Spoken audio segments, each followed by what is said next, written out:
What's going on, everybody? King of Dragons 5000 here, coming at you with another figure review. Today we'll be having a look at the Hasbro Marvel Legends Spider-Man series, The Unbelievable Gwenpool. Really excited to have Gwenpool in hand. She's a figure I've actually been looking for quite some time. What we're going to do now is take a little break, get her opened up, and then we'll have a better look at Gwenpool. So sit tight, everyone. And here we have Gwenpool posed and out of the packaging. Before we get on to the figure, let's actually show off what she comes with. She does come with the Build-A-Figure piece for the lizard, which is the lizard's tail, which I am looking forward to getting him complete. So hopefully we get to see that on my channel. Other than that, she does come with quite a few accessories, and let's run through those really fast. She does come with two alternate heads. She has a head that's on her right now, which is the smiling head. And then she also does have a Miley Cyrus tongue sticking out head, which I think is really neat. I really wish that Hasbro would have given us an unmasked head, because that's probably the only thing this figure is missing. But other than that, she also does come with a pair of hands to do the heart gesture.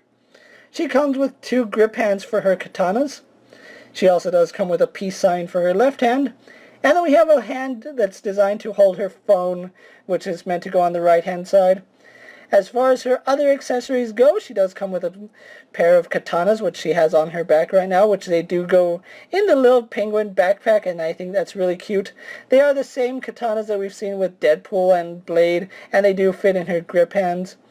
Her last accessory is her phone, and it's a really small accessory. She only holds it in one hand, and it's the hand design for the phone.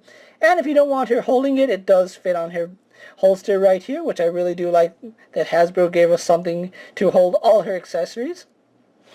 With that out of the way, let's actually have a better look at Gwenpool. So here we do have a closer look at Gwenpool's details, and I really like the metallic, or I think it's pearlized pink that they put on her lenses, but that's still a really neat look. You can see the black is really nicely painted. I love this big grin on her face and how her teeth are just white. Her mask does have this little Deadpool inspired tail, I guess that's what you can call it. Now, as far as her costume goes, it's pretty good for the most part. I know there have been some where the paint is pretty bad.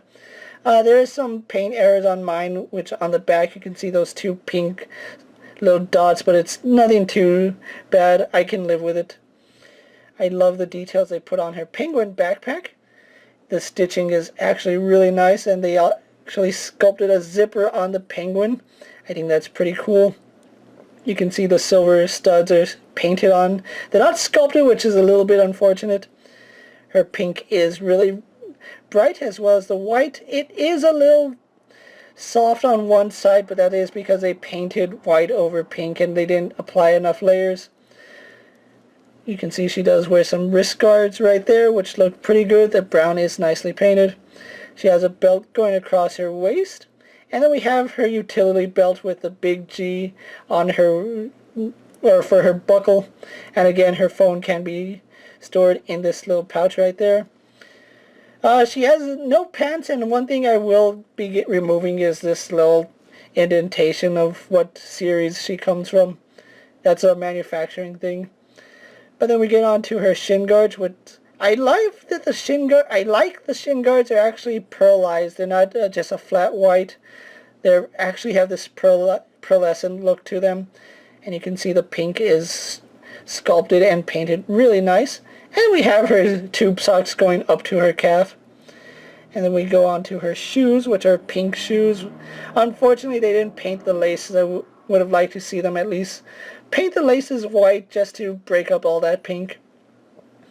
But other than that, she's still a really nice looking figure, so let's actually get her compared to a few other figures you may have in your collection. And for a quick size comparison, here we do have Gwenpool standing next to X-23 and Jessica Jones from the Netflix series. And just for more comparison, here we do have Spider-Gwen and Deadpool posed next to Gwenpool, and you can see a pretty good scale here. Despite what everybody says, she's not an amalgamation of these two characters. She's her own thing. But we're not going to get into that right now. We're actually going to move on to her articulation. She does have the standard female articulation, and if you don't know what that is, let's run through it really fast. She does have a ball joint in the head, and just on that ball joint, we do get some good upward movement. Not so much downward movement, but we do get a little bit side-to-side attitude right there. She also does have a hinge in the neck, which lets her look down about that far. looks up about that far, so that's pretty good articulation there. Arms on a ball joint go all the way out. They do a full 360. She bends at the elbow as well as rotates at the elbow. She has a swivel and hinge at the wrist, and it's the same for all her alternate hands. She has a diaphragm joint which goes forward only about that far, goes back that far. We do get some side-to-side movement. Just watch out for her utility belt. Some side-to-side as well as rotation. No rotation in the waist because that is all done up here. Legs do go forward, back, and out. We do get a little bit of swivel on that ball joint, and then we have a dedicated thigh swivel.